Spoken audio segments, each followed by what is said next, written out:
Bismillahirrahmanirrahim. Bismillahirrahmanirrahim. Assalamualaikum warahmatullahi wabarakatuh. Sahabat yang beriman, warisan menjadi suatu hal yang selalu menggiurkan bagi sebagian orang. Di dunia ini warisan identik dengan harta benda dari keluarga atau kerabat yang sudah meninggal dunia. Tidak jarang hal ini menjadi perebutan bahkan perpecahan dalam sebuah keluarga. Hal yang sama juga pernah terjadi setelah sepeninggalnya Rasulullah SAW. Banyak umat yang merebutkan harta warisan. Padahal sejatinya Rasulullah SAW sudah memberikan warisan yang tidak ternilai harganya. Warisan tersebut tidak berbentuk harta, uang, rumah mewah, ataupun kesenangan dunia lainnya. Akan tetapi warisan itu akan abadi dan membawa keberkahan apabila dijaga dengan baik. Lantas warisan apakah yang diberikan Rasulullah SAW kepada umatnya? Berikut informasi lengkapnya. 1. Warisan sholat. Warisan pertama yang ditinggalkan oleh Rasulullah SAW untuk umatnya adalah sholat. Sholat merupakan ibadah yang paling utama di antara amalan-amalan kebaikan lainnya. Bahkan Allah Subhanahu wa Ta'ala menjadikan sholat sebagai tolak ukur dari segala amal ibadah lainnya. Bila baik sholat tersebut, maka baiklah amalan yang lainnya. Rasulullah SAW memberikan gambaran bahwa orang mukmin yang menjalankan ibadah sholat itu seperti orang yang mandi sebanyak 5 kali di waktu pagi, siang, petang, dan malam. Apabila ia senantiasa menjaga kebersihan, maka bersihlah orang tersebut dari noda dan kotoran. Maka dosa-dosanya akan rontok bersama iringan bacaan dan gerakan sholat yang dilakukannya. Kedudukan sholat menjadi sangat penting, sebab perintah untuk menjalankannya disampaikan langsung oleh Allah Subhanahu wa Ta'ala kepada Rasulullah SAW lewat peristiwa yang kita kenal dengan nama Isra Mi'raj.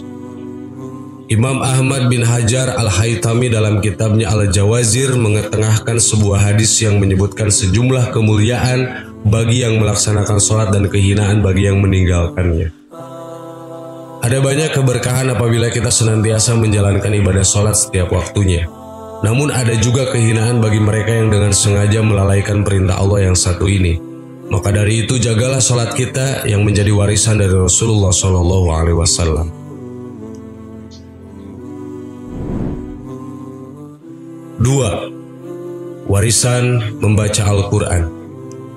Warisan selanjutnya yang ditinggalkan oleh Rasulullah SAW adalah membaca Al-Quran. Al-Quran merupakan kitab yang diturunkan oleh Allah kepada Nabi Muhammad sebagai penyempurna kita terdahulu yang pada akhirnya dijadikan pedoman bagi kehidupan manusia. Di dalam Al-Quran berisi berbagai keterangan yang mencakup segala aspek kehidupan di dunia dan di akhirat. Maka dari itu penting bagi kita membaca, memahami, dan mengamalkan isi dari Al-Quran di dalam kehidupan sehari-hari. Akan tetapi pada saat ini banyak orang yang sudah melalaikan kebiasaan membaca Al-Quran. Mereka lebih senang menghafal lirik lagu dibandingkan melantunkan ayat Allah ini. Padahal sebenarnya kita harus fokus membaca Al-Quran karena akan mendapatkan kemuliaan dari Allah Subhanahu wa Ta'ala. Imam Abu Amr bin Salah dalam fatwanya yang mengatakan bahwa membaca Al-Quran merupakan sebuah kemuliaan yang dengannya Allah memuliakan manusia. Maka dari itu luangkanlah waktu untuk membaca dan memahami Al-Quran. Sebab Al-Quran menjadi warisan dari Rasulullah yang akan membimbing kita kepada jalan kebenaran. Rasulullah SAW bersabda, "Jika kalian menginginkan ilmu, maka sebarluaskan Al-Quran sebab di dalamnya tersimpan ilmu orang-orang terdahulu dan yang akan datang." 3. Warisan mengetahui status halal dan haram. Warisan Rasulullah yang terakhir ini memberikan pengetahuan mengenai pentingnya bagi kita untuk mengenal status halal dan haramnya segala sesuatu, baik itu barang, makanan, ataupun amalan perbuatan yang dilakukan selama di dunia ini. Melakukan atau mengkonsumsi perkara yang halal akan menjadikan hidup menjadi lebih berkah dan lebih berbahagia. Berbeda halnya apabila orang tersebut selalu mengkonsumsi hal yang haram, maka neraka adalah tempat yang pantas baginya. Sahabat yang beriman, demikianlah informasi mengenai 3 warisan dari Rasulullah SAW yang jadikan hidup manusia lebih berkah apabila menjalankannya. Ketiga warisan ini harus senantiasa kita jaga sebaik mungkin agar mendatangkan kebahagiaan sejati baik di dunia maupun di akhirat kelak. Wallahu a'lam. Wassalamualaikum warahmatullahi wabarakatuh.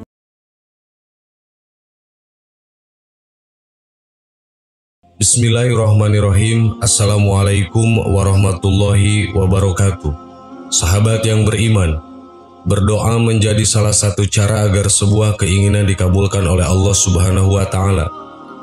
Dengan rajin berdoa, maka akan semakin membuat kita merasa dekat dengannya. Ada begitu banyak doa yang diucapkan oleh kaum muslimin, mulai dari doa meminta rezeki, kesehatan, jodoh, dan lainnya. Tidak hanya untuk duniawi, masalah akhirat juga tidak luput dari doa yang diucapkan setiap hari. Selain manusia biasa, Rasulullah SAW ternyata senantiasa berdoa kepada Allah Subhanahu wa Ta'ala, sekalipun dirinya sudah mendapatkan jaminan menjadi penghuni surga. Bahkan ternyata ada doa yang paling sering diucapkan oleh Rasulullah SAW. Tentu saja sebagai kaum muslimin, kita juga ingin tahu doa apakah yang sering dimintai oleh Rasulullah kepada Allah Subhanahu wa Ta'ala. Berikut informasi selengkapnya. Ternyata doa yang paling sering dilantunkan oleh Rasulullah SAW adalah yang berkaitan dengan kebaikan dunia dan juga kebaikan akhirat. Dari Anas radhiyallahu anhu, ia berkata, doa Nabi SAW yang paling sering diucapkan ialah, Ya Allah, Ya Rabb kami, berilah kami kebaikan di dunia dan kebaikan di akhirat, dan peliharalah kami dari siksa neraka. Hadis riwayat Bukhari. Dalam riwayat Muslim, doa tersebut berbunyi, pengertian kebaikan dunia mencakup seluruh yang dibutuhkan manusia di dunia, sehingga dengannya ia akan menjadi baik. Misalnya, sehat, rezeki yang halal, rumah tinggal yang nyaman, istri solehah, anak-anak penyejuk mata, ilmu yang bermanfaat, amal soleh, ketentraman, dan lain-lain. Lain halnya dengan kebaikan akhirat. Menurut Ibnu Katsir mengartikan mengenai kebaikan akhirat. Kebaikan di akhirat yang tertinggi ialah berhasil masuk surga dan menikmati kondisi-kondisi yang menyertainya. Seperti perasaan aman dari ketakutan yang paling dahsyat di aras, dimudahkan proses hisab atau perhitungan amal, dan lain-lain yang merupakan kejadian-kejadian yang menyenangkan di akhirat kelak. Doa meminta kebaikan ini diakhiri dengan permohonan supaya terlindung dari siksa api neraka. Tujuan dari doa ini jelas, agar Allah Subhanahu wa Ta'ala memudahkan kehidupan kita di dunia serta mendapatkan kemuliaan di akhirat dan juga terbebas dari siksaan neraka yang sangat menakutkan. Imam Muslim rahimahullah telah meriwayatkan, pernah terjadi satu peristiwa, Rasulullah SAW mengunjungi seseorang yang sedang sakit.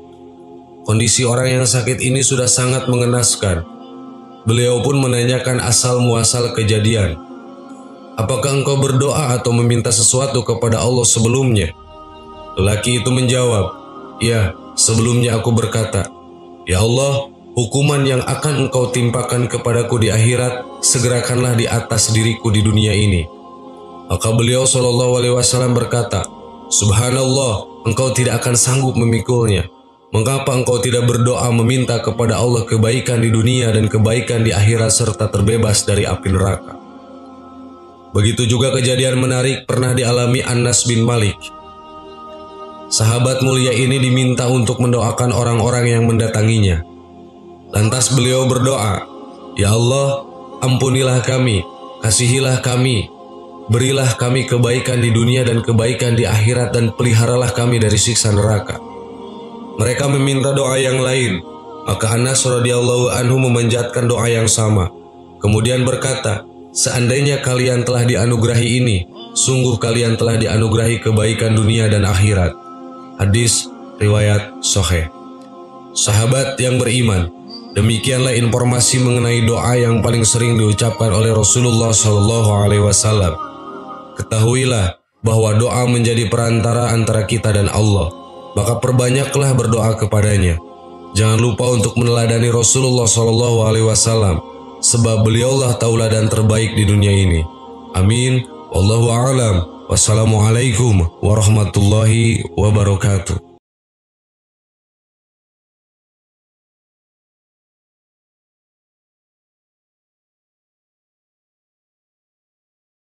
Subhanallah